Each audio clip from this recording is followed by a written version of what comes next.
You know, I think water is just lovely to look at. And in Thailand, the setting and the tropicalness of it all, don't know if that's a word, I'll make it a word, it's a word now, is kind of ruined by garbage. This is really, really disappointing.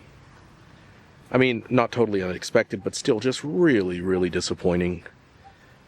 Look at that. So nice. Look at this. Not so nice. Yeah, I know. First world problems are real. And letting a little bit of pollution ruin my experience is rather a lily-livered posh thing to express. A bit dramatic. My life is over. Just a bit. It's just that when the owner of a cafe goes through a lot of trouble to try to make the cafe very cozy and very warm and inviting, and you walk outside of the cafe and you look across the street and you see this really nice pond, but then you look to the left and you look to the right and you see garbage strewn everywhere, you get closer to the pond and you see garbage lining the pond itself, well, that kind of dampens the mood. What's the point of living? I might as well die. First world problems are real. So the area that I'll be focusing on today is the Khon Kaen area. It's wedged between the impressive modern Khon Kaen airport and the equally impressive and vastly spread out grounds of Khon Kaen University. The location feels a bit like farmland that's been encroached on by suburban sprawl, with new apartment complexes and billboard signs for soon-to-be erected apartment units and condos all over the place. I always get the sense that it was recently very different and soon will look very different. You know, one of those areas. Dynamic, that's what I'm trying to say. It's a dynamic place. It would take you 10 minutes on a bicycle to get there from the airport, and I'm not being hyperbolic or like over dramatic in saying this. It's close to the airport. It takes about 10 minutes to get to the airport. No, you can't really hear the planes, but then again, the airport isn't like the Savannaphum airport or anything. It's not the busiest airport. It's ultra modern, it's really nice, it's a great size airport, but it doesn't get a lot of traffic. And it would also take you 10 minutes on a bike, and I'm not, again, exaggerating, from the university grounds. Again, wedged conveniently between those two places. So I attempted to visit 2 cafes today. I successfully found both, but the one that I was most interested in was closed on Wednesdays. Yay, my luck! I should have checked Google Maps for the hours, since it does show that Wednesdays it is closed. Anyways, the one that was closed has possibly the most brilliant name ever. It's called, and get this, Follow the Goat Cafe. I'm wondering if they mean follow the greatest of all time as the youngsters would mean it with their connotation of the word goat, or if it literally wants me to follow a goat. I mean, I followed cows, buffalo, dogs that think the road is their home, so a goat is as good as any, I guess. Hell, I followed cows just yesterday. I had to cut through a plot of level land just to get on the highway because the cows would not budge. Yes, sir. Let's go. Anyways, an older gentleman sat outside the Follow the Goat Cafe and told me that they were closed on Wednesdays, but open every other day of the week. I was so looking forward to this cafe. What am I going to do? Not to be discouraged, I decided to check out the market. I posted a QR code to its location here, but because the market has no name, the QR code takes you to another cafe that is part of the strip of shops on that market. The market skirts the west side of the pond that the cafe is located on. The cafe is on the south side. You have to go around the market and to the back side in order to get to the cafe. It's very local and not at all gentrified. When I say it here, I'm talking about the market. The cafe itself is a modern type cafe. By the way, if you go to the market or the Follow the Goat Cafe, enter through the northern entrance and go around the big pond. The cafe has some parking in front of it, and the market has some parking behind it where the pond is. The area outside in front of the market is a mess.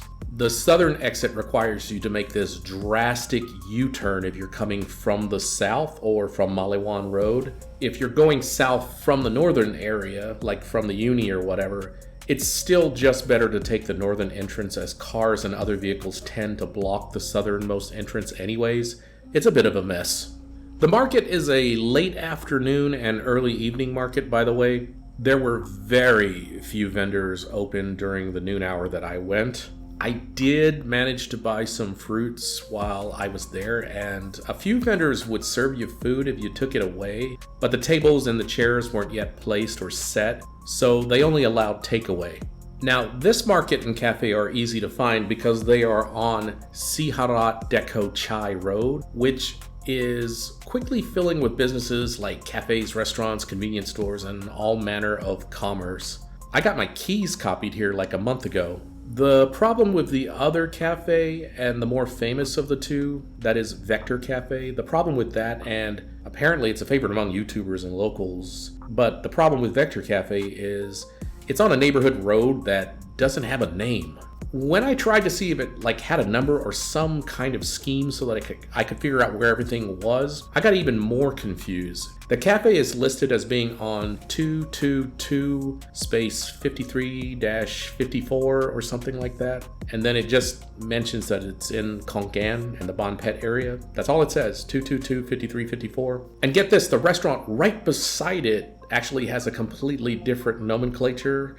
It's CRX3-JJ something or other in the Bon Pet area. I mean, come on, please. But it's easy to get there if you use the QR code for Google Maps. And there are signs for it posted on Maliwan Road or Highway 12 at the entrance of the Soi to the cafe. But those are easy to miss, so use Google Maps. Now, Vector Cafe had a good variety of Vector branded coffee beans and grounds that you could buy, as well as a nice selection of desserts. The cafe is small.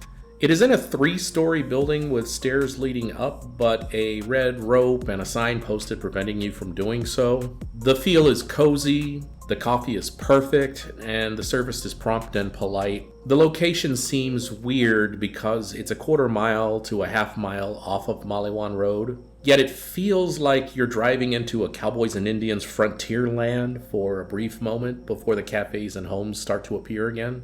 The feeling of being out there somewhere is deceptive. It's actually part of the university grounds. If you hook a right just north of the cafe, you're in Khon Kaen University, where there are thousands of 20-somethings trying to stay awake during class. You know they're consuming coffee here. Strangely, I only saw a handful of what might be students there when I was at the cafe. This could be because there are actually dozens upon dozens of cafes in the university area, obviously. The majority of the customers appeared to be business people, white-collar types. The music and the vibe is appropriate for the Starbucks crowd or for 20-somethings, with them playing very chill, lo-fi, ultra-lounge style music, sans singing and voices. It was less distracting to me than jazz. Actually, it was kind of nice.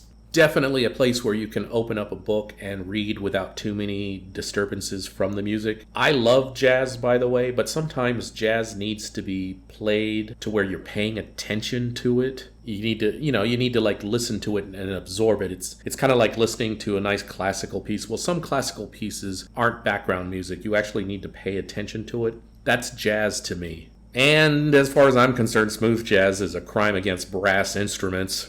The prices at this cafe are slightly less than Starbucks, about 20 to 30% cheaper, I believe. Not as cheap as some cafes that are a little bit further out, like Zod Chun, the one I did a video on a few weeks ago, I believe. But this is the university area location, so of course it's probably going to cost more. Certainly rent's going to cost more. So if you're in downtown Khon Kaen and you want to get away for a few hours without having to go too far, this is the perfect location. In my next video, I will try to go back to the Follow the Goat Cafe and give my review of that.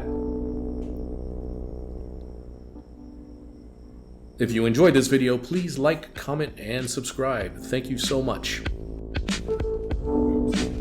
Yes, sir. It's gonna be cows today. And more cows than I can count. Thank you, lady. Let's see how I'm gonna get through this thing. Welcome to Thailand.